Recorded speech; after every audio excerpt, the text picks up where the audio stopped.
Hi, I'm Andrea, and this is Empowered by Darkness, a podcast for anyone seeking to dive deep into all parts of themselves, especially the darker ones, to become empowered by the integration of these into uncovering your unique expression and purpose.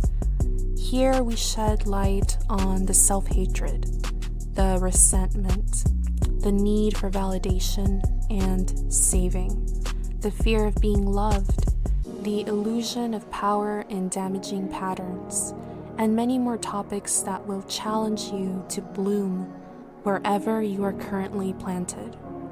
Welcome to your life's work. Take a seat and let's get started. Hi, welcome back to the podcast. I am so grateful to have you here. This is an episode that will be talking all about self-hatred. So, self-hatred has many dimensions, and I really wanted to define what self-hatred will be in the context of this podcast episode.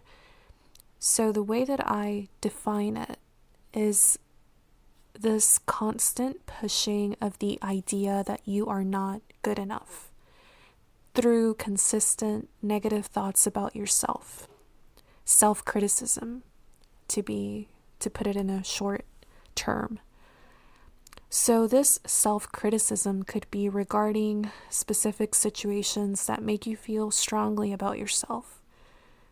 Some examples are overeating, going back to a toxic connection, failing at something important to you, and they can also encompass holding a grudge against yourself for past mistakes and really setting these unrealistic expectations that you expect yourself to meet and that you hold yourself accountable for meeting, but in a very unhealthy and detrimental way to your mental health and your physical health too.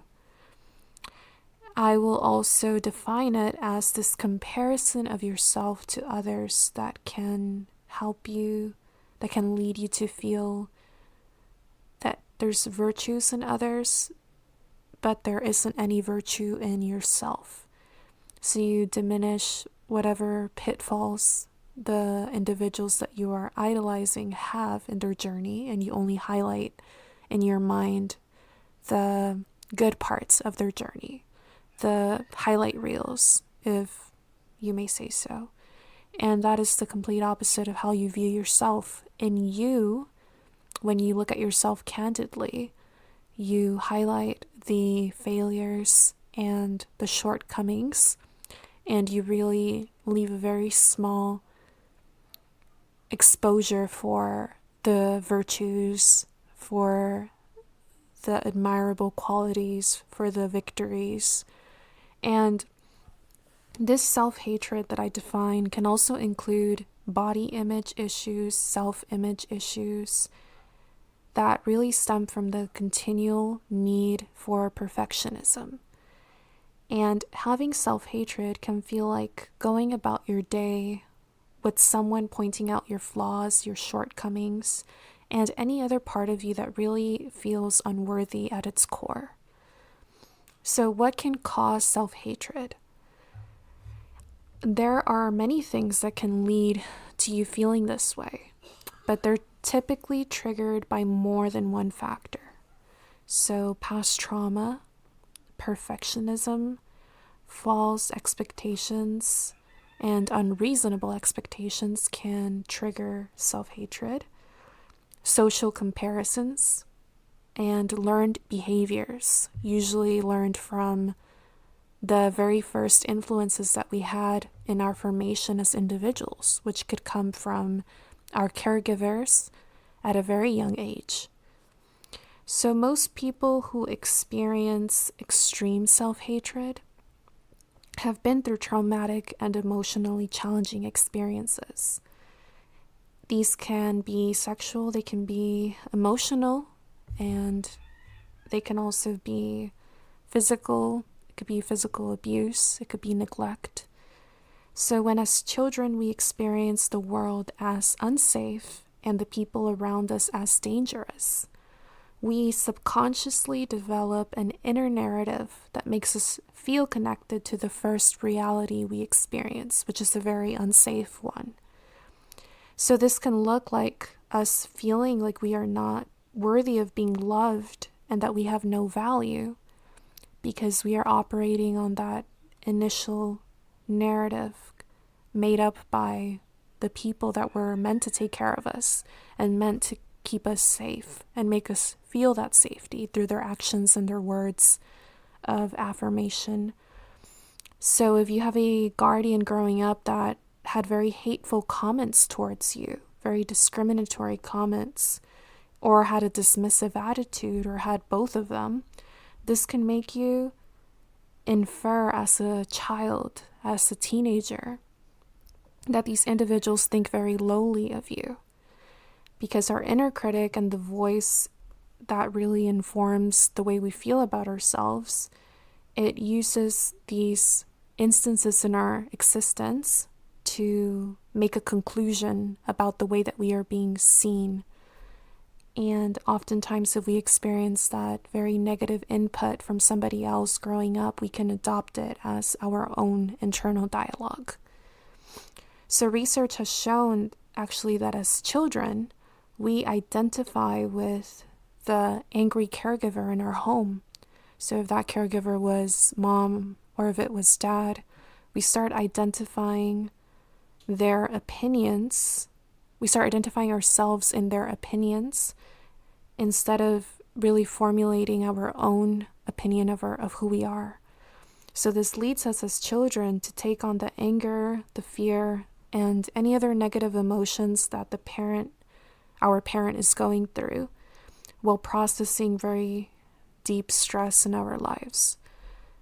And really what I wanted to emphasize is that self-hatred can lead or facilitate the occurrence of very serious personal issues like lacking boundaries, people-pleasing, talking very badly about ourselves, downplaying our abilities, and really playing small everywhere that we go.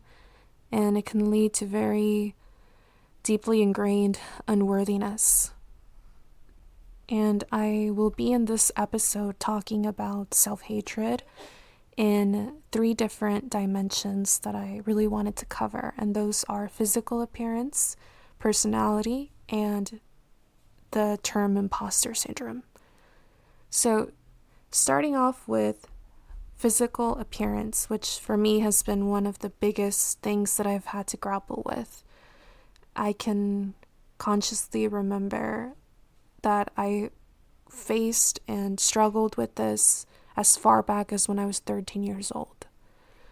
I always had this sense of inadequacy every time that I looked in the mirror. I did not accept what I saw. And frankly, in those moments, I didn't even know what it is that I wanted to be more like, who it is that I wanted to look more like. From an outsider's perspective, I saw at that time that this insecurity of mine was meaningless and honestly unimportant in the vastness of life and who we are as human beings.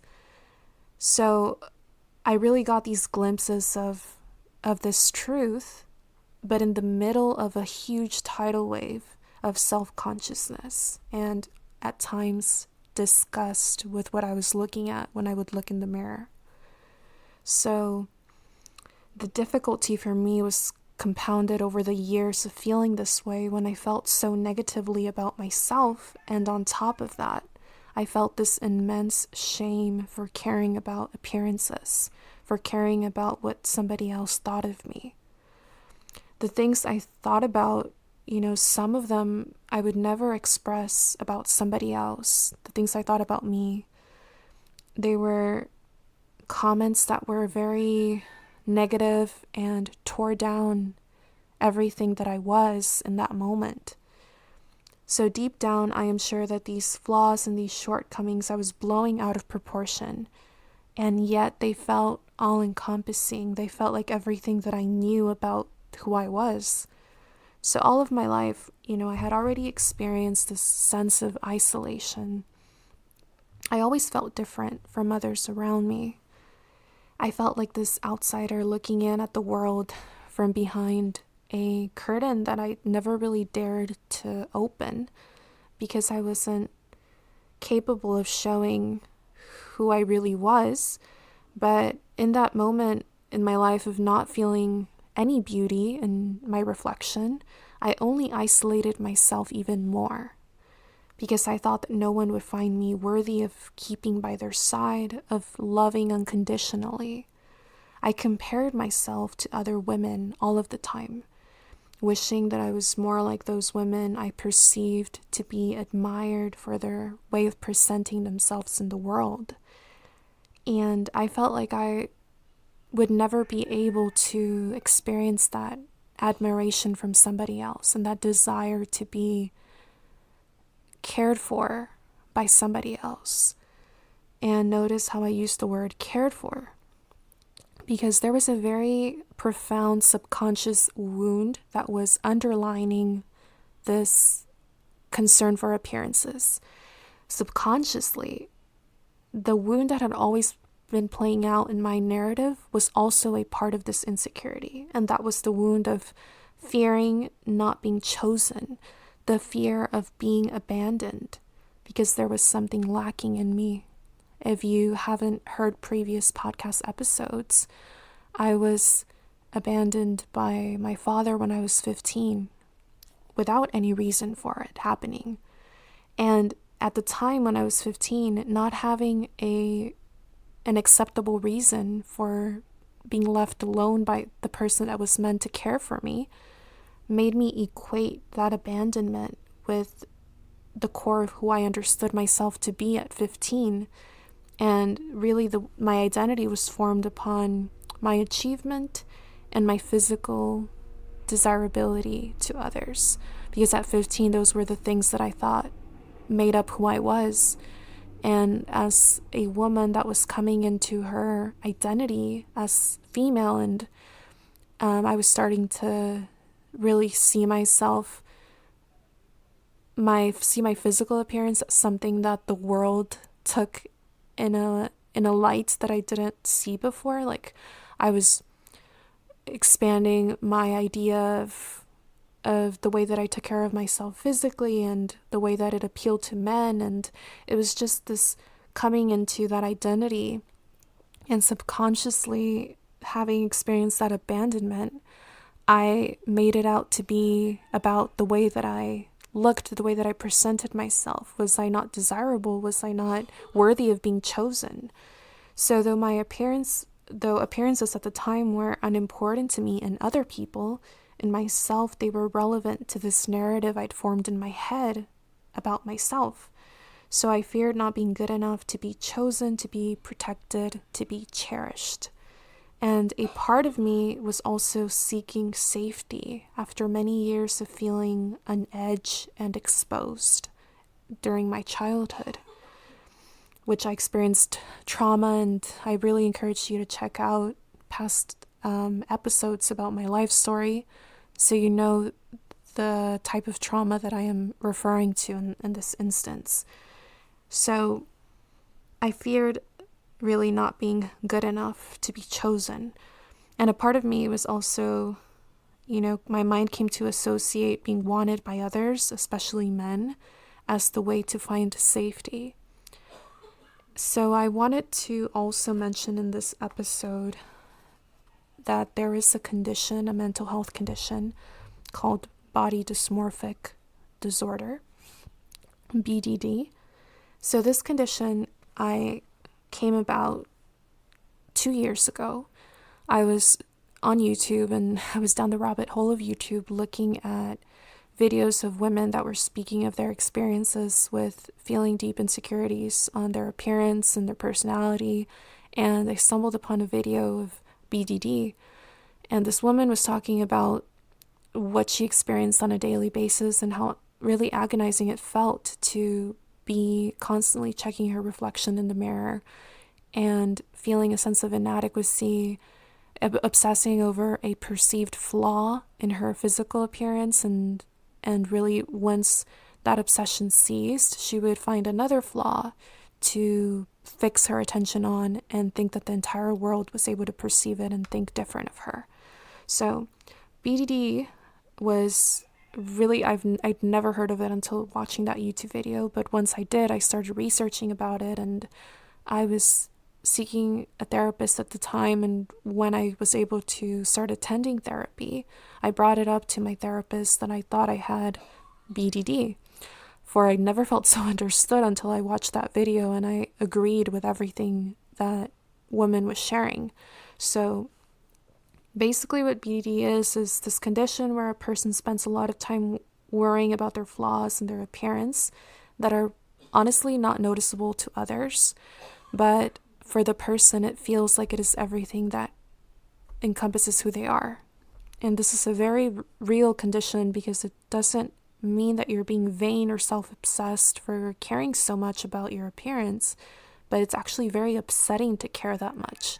You worry a lot about a particular area of your body, and you waste so much time on caring about it that really all your mental and emotional energy goes toward obsessing over this one thing, like your nose, your face structure, whatever it is that it's really grabbing all of your attention.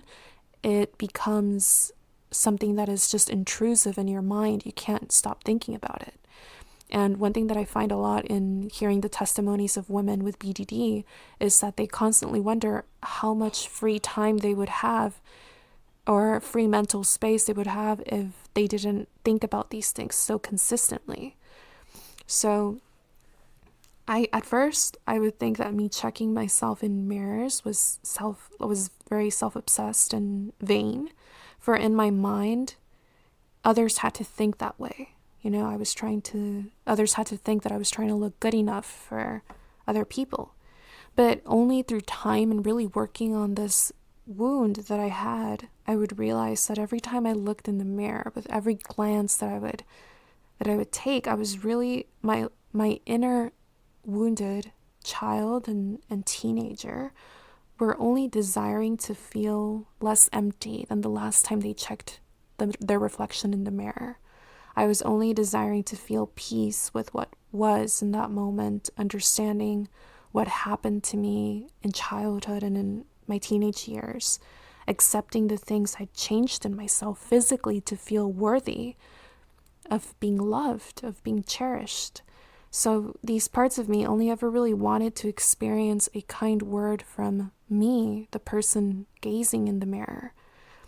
And I only ever really wanted to experience a respite from the harsh inner dialogue that came to feel like that was everything that I had to hold on to. So really what I was doing, I was living in this prison inside my mind in which I was searching for the approval of others that would only place me in another type of prison. So I started wondering, where is liberation? Liberty cannot be in being perceived by others as desirable or as worthy of being cared for, because it's putting so much of your safety and your well-being in the hands of another when, you in that moment, I could achieve liberation through reframing for me what was worthy, what was beautiful. And I experienced a moment, and I journaled about this a couple of months ago, where I felt beautiful for the first time, but that beauty was not external. It was this feeling like I was at work one day, and all throughout that day at work, I was experiencing intrusive thoughts about the way that I looked. But there was a moment where I was having a conversation with the autistic adults that I work with in my job, and I felt so present with them in that moment, and I felt like I was taking in their way of viewing life with so much openness and curiosity that I felt beautiful for it. I felt in that moment, I had this dialogue in my head of thinking that not a lot of people open themselves to another person's story like that. Some people are, their mind is completely elsewhere, or they are just consumed by distractions that are in that environment that they're in, because they really do not place value in the other person's openness. But in that moment, since I was so present and just curious and loving of this human being opening up to me, I felt beautiful. I felt like I had a sensitivity that was beautiful in that moment. So for me, it was so easy to come about that feeling. So then it kind of got the gears turning in my mind of, if it's so easy to feel enough and worthy through this experience, it should be easy to continue feeling it throughout my life if I really tune in to what's around me and I reflect on it. So I honestly, after having that moment with the kids that I work with, I started questioning a lot of things in my life. And liberation took a whole new meaning for me. Liberty was now, in my mind, liberty was in the softness that I felt grew inside of me when I let my guard down. When I listened with my entire heart and soul. Liberation was when I smiled at someone that needed that warmth from me. It was when I held myself for failing to see my worth once again, because I'm only human. We are only human. And liberation was in that moment growing in my capacity to forgive myself once more. And if I got the approval of someone for looking like their ideal of beauty, what would that say about me? It would say that their ideal of something was more important than the amazing people that I had an opportunity to work with that were not caring for how I looked. They were caring for how I listened, how I held space. And honestly, caring so much for the ideal of somebody else, whether that was society, whether that was my partner, whether that was a close friend, a stranger that I saw on the street, that was giving away my power, one person at a time. It was molding myself into a desirable piece for someone to look at and provide worth to, when that worth was inherent all along. That worth was what I was born with and what I would die with, because that worth had nothing to do with how I looked. So it sounds like I reached a full circle in this moment, but when a personal wound runs so deep that it's what I've known since I was 12, since I was 13, it doesn't go away with epiphanies like this one that I reached. It continues to go on, and there's a lot of grieving that comes with it. There were many moments after coming to this realization that I had to come to a reckoning of the way that I treated myself for so many years. And I cried many times for past versions of me that looked everywhere for someone to tell them that she was beautiful, that she was wanted, because she thought that being wanted was how she found her safety, and that someone thought that she was worth fighting for. And I found a million voices telling me, growing up, ways in which I could alter this shell that I was grown with, that I was born with, this body that I was born with. There were a million voices telling me how I could change her at every stage of childhood and adolescence. So I listened to many of them. I shifted and morphed into this person that I thought I needed to be, but no amount of physical alterations could change a deep-seated belief that I was not enough. And I'm being completely honest with that statement. It didn't matter what I changed. I still kept feeling like every time I looked in the mirror, it was not enough. And I think that I needed the weight of my hatred for myself to be so heavy and so insistent and so painful that I finally came to a point in which I was tired, I was exhausted, and enough was enough. I thought there could no longer be space inside of me for these thoughts and emotions to keep festering. and I am so much more than them. I am itching to be set free from limiting beliefs and narratives about who I am and what I can bring to the table, because I am so beautiful, and that beauty does not even touch my surface. That beauty, if you are listening, that you are looking for, it is not in your surface. It is not in the shell that covers everything that is actually the treasure of who you are. And it's not going to be an instantaneous change of heart for you if you've been struggling with this all of your life, if you've been grappling with deep-seated self-criticism. But you will get to a point in which it starts feeling lighter, because for the first time, you will start to see how exhausting it can be to live being your worst enemy. It's very, very tiring. And really, you come to a crossroads at some point of having to make a decision for tomorrow and for the rest of your days, really. You start to come to this question of, will you choose to find personal power in that perceived beauty and that external allure? Or will you find it in strengthening your authentic expression and showing up in the world with vulnerability and your heart before you? And the answer for me was clear. I could not think of a true legacy coming from the first, coming from perceived beauty. I could not think of finding a heart-centered and compassionate love coming from the first. I could not think of a fulfilling career and home life coming from the first. I could not aspire to this first choice because I had to reframe my mind to also choose what my heart had already chosen many times ago. It had chosen strengthening my authentic expression instead. It had chosen showing up in the world with my heart before me, like I am doing in this podcast. And this became me after many years of feeling defeated by my own self-talk. So I really wanted to start off this series on the topic of self-hatred with physical appearance, because I think a lot of the times as women, we feel guilty and we feel self-conscious for caring so much. And if I'm being completely honest, for the longest time, the shame just added this unnecessary weight on top of already feeling like crap every time I would think about the way that I was being perceived.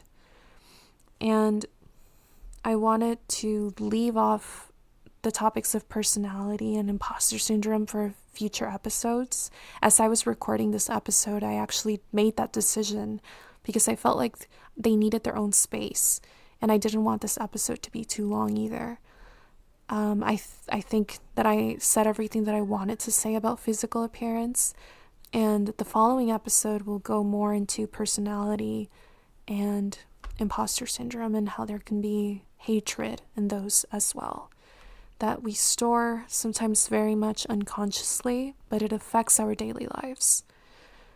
And just to close off the episode, I wanted to encourage you to do one thing if you find yourself currently in this moment experiencing very intrusive negative thoughts about your appearance. And I wanted to encourage you to do this because it was one of the things that really shifted my perspective. So what I want you to do is journal. Journal about the first time that you felt like you cared about the way that you were being seen by another. For me, when I journaled, I went back to the core memory of mine of when I was, I want to say 13 or 14, and I went to this park with my mother, and when I saw the people at the park and how joyful they felt and just how well dressed they were, because it was just this event that was happening at the park, and I looked at myself and I felt like I couldn't go outside of the car. It was the weirdest thing.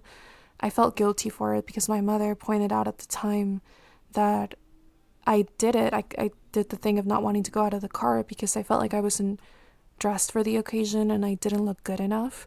And she told me in that moment, if you keep living your life this way, which that statement means that she had already noticed the pattern of me doing this, of feeling inadequate. She told me, if you keep living like this, you're never going to be happy. So for me, that was the core memory of why at that age did I feel that way? I was so young. I should have just cared to go out of the car and have fun like everyone else. I think it was like a 4th of July event or something. And for me, like, that memory sparked the need to ask deeper questions about where this belief was coming from. Because I even asked myself, did you feel at that age like you weren't worthy of having fun like everybody else? That you weren't worthy of being carefree? And honestly, I think it was part of it. When that happened, my dad had left the family for a period of time before he actually left for good. So I felt like I was still on high alert. I felt like I felt guilty for a lot of the things that my dad did up to then. And I was carrying that weight and that need to shelter myself away from the world because they couldn't see the way that I felt, how broken I felt. So I share this because there were many added layers to that feeling. It was very complex, and it still is when I reflect upon it. So I encourage you to journal. When was the first time that you felt that need to not be seen by the world, that you actually cared so much about the way that you would be perceived that you just hid away, or you altered something about yourself because you just could not conceive of staying the way you were because it would be insufficient. So I encourage you to journal about it and really ask yourself questions. Speak to that version of you that you recalled in your memory. It might feel weird at first, but just do it whenever you have some alone time. Do it in your head. I would do a lot of these conversations in my brain. I would talk to that version of me that was 13, 14. Ask her, ask him questions to unearth what was going through your head at that time. And I promise you that some uncomfortable things would arise, but it's important to lean into the discomfort because it's the only way you're going to start unveiling the deeper truth of those insecurities. So that's it for this episode. Thank you for tuning in. I wish you the best today in whatever you are doing. And I am sending you all of my love. Take care. Bye. There is no right time to begin working on the parts of ourselves we may have neglected for the majority of our lives. If you're here, it is for a reason. I am so proud of you for asking the tough questions and delving into what comes of these. May you find the deepest healing and transformation on this path.